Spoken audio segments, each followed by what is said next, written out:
Hi, it's Maija here with my January reads and receipts, and this is the very first video in my TBR project where I check every month if I can buy books the next month. This is a bit inspired by Emma from Drinking by My Shelf and her Balancing the Books videos. So these will be sort of wrap-ups and hauls combined, as well as checking how my physical TBR progress is going. But in this first one I will not have a haul part because I bought 6 books in January, so I made a separate book haul of those, so go and watch that if you want. All of those books that I bought in January were digital, so they didn't affect my physical TBR starting point, which is currently at 81 books. So my main goal in January was to get rid of most of the library books, so read most of the library books that I had left over from the previous year so that I could go and focus on my physical TBR. And the first thing that I read was an interlibrary loan that had to be returned on the 2nd of January. So I just went ahead and read it in one sitting because it was quite short and it was very good.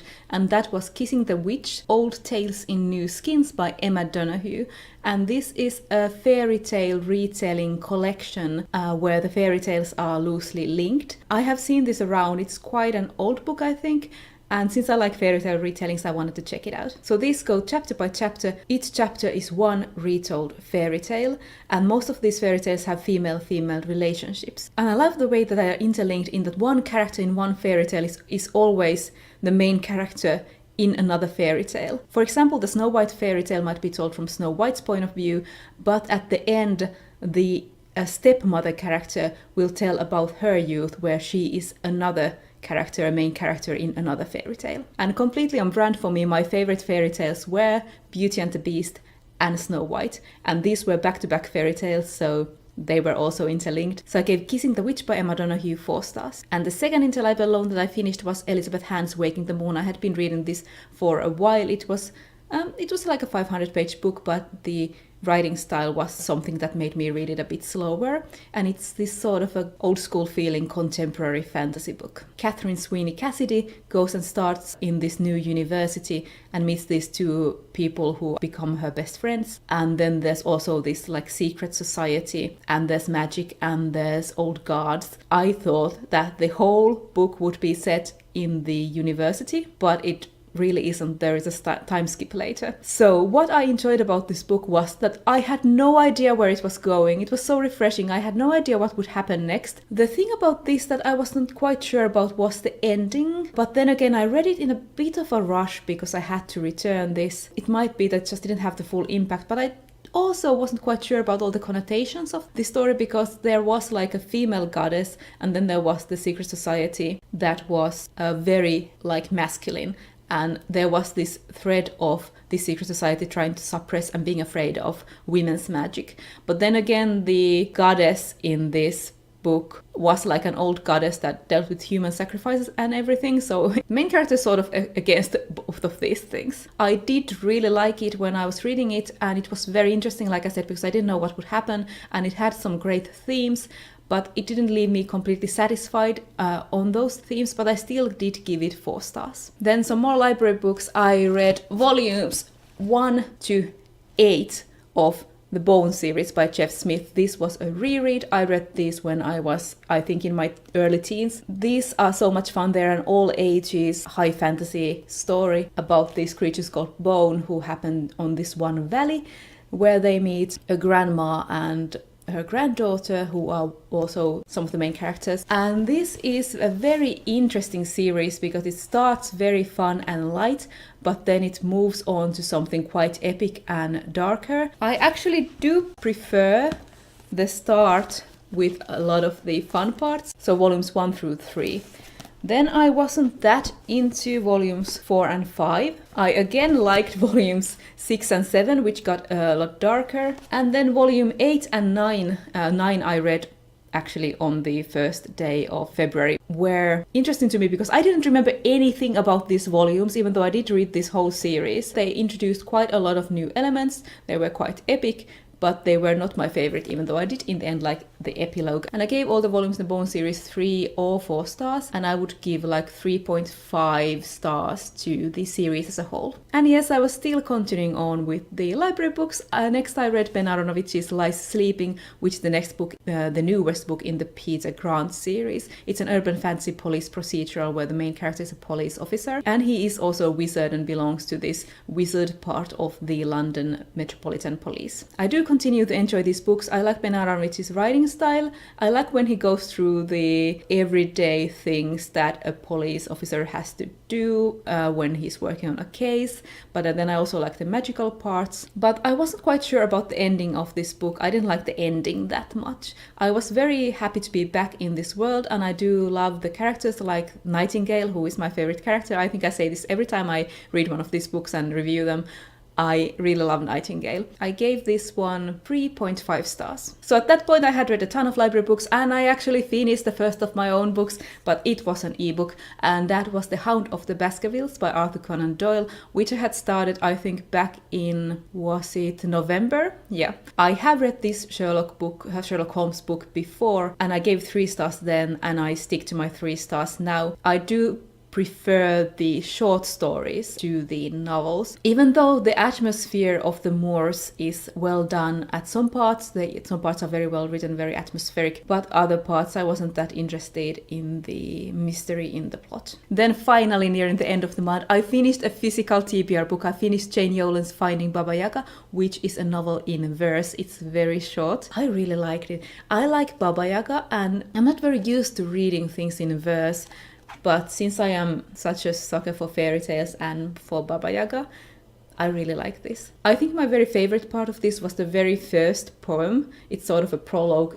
It's titled You Think You Know This Story. And I like I don't know what you call this, but the last 2 little paragraphs of the poem very much. So this tells about a girl who runs away from home, finds Baba Yaga's hut and joins her. I gave this one 4 stars. I like to see how it dealt with some Russian fairy tales, and I did like the verse way of telling a story. And the final book that I read in January was Masks and Shadows by Stephanie Burgess, and this is a historical fantasy book set in Hungary in 1779. There's political machinations against the prince, against the emperor. It tells about a few characters, so there's a sort of an ensemble cast, but the main characters, I would say, are this widowed woman who has come to the palace because her sister is the consort, the lover of the prince. Her name is Charlotte von Steinbeck. And then there's the castrato singer, Carlo Morelli, who has been invited to the court. He's a guest, but he's also expected to sing.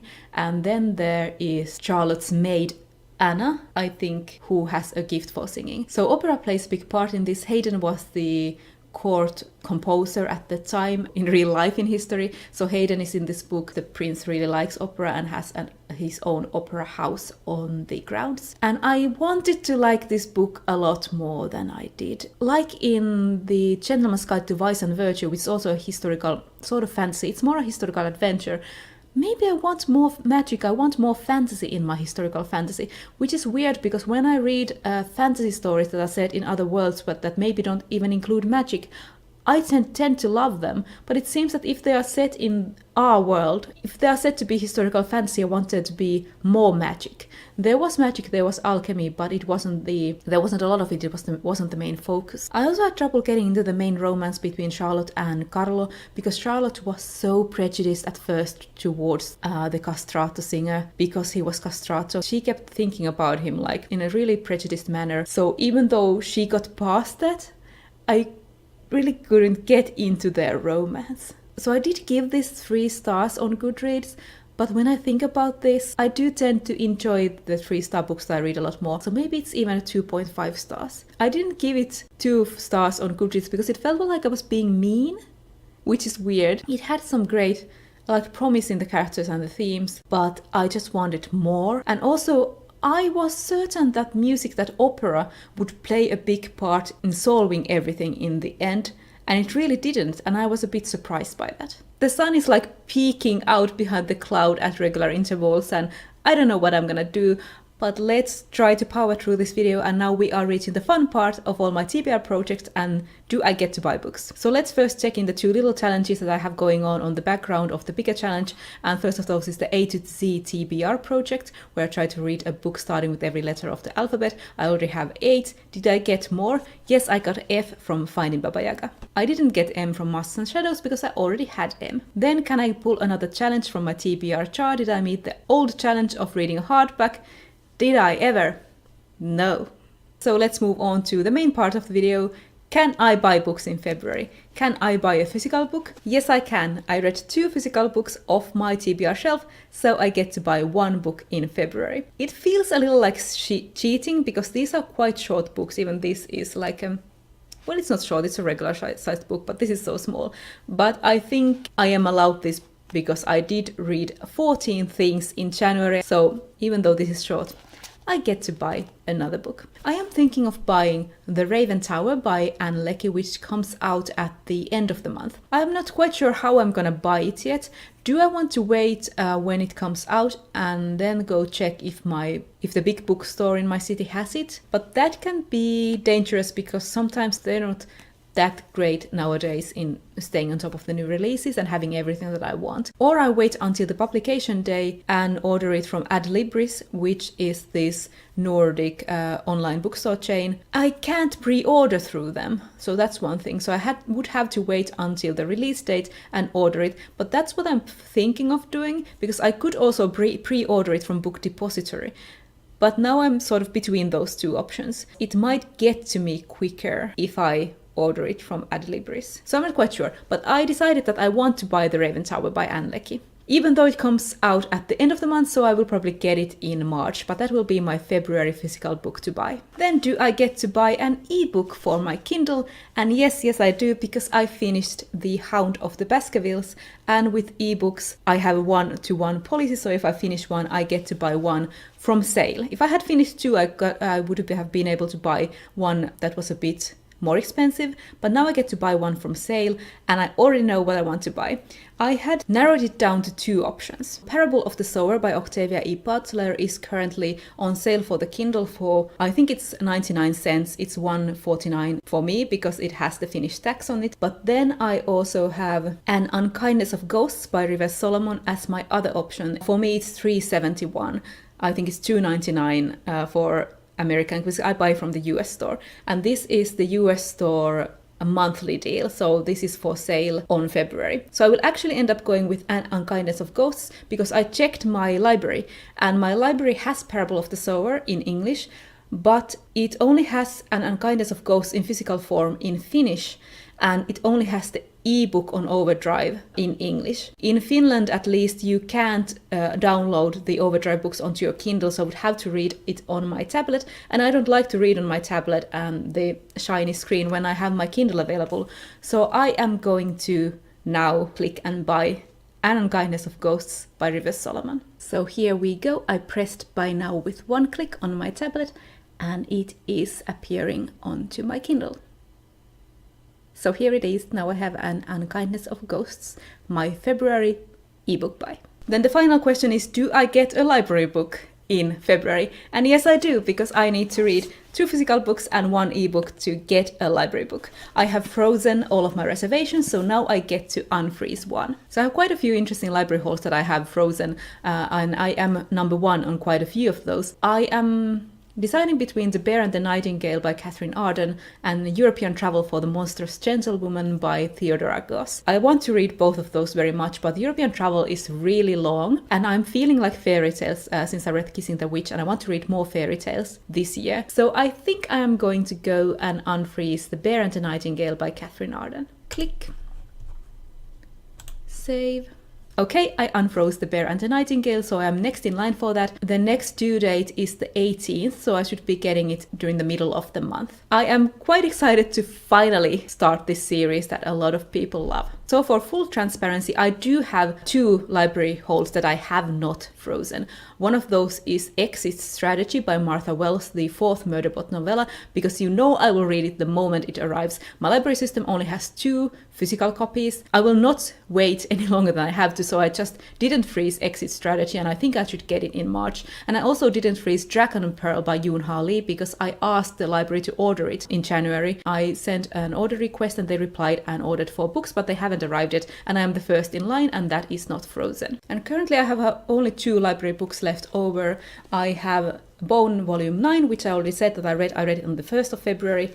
And then the only one that I have not read that I have from the library is Dumb Witness by Agatha Christie. So all in January I read 14 books and comics. Those would be 2,264 pages, except I had started How Not Baskervilles and The Waking the Moon last year. But on average I took 3 days to read a book and I read 73 pages a day. So that was my first reads and receipts video. My current physical TBR number is 79. I hope you enjoyed this. I will do another one of these in February, and let's see if I can get more of my own books read now that I don't have that huge pile of library books left to read. But that's all from me for now, and I'll see you in my next video.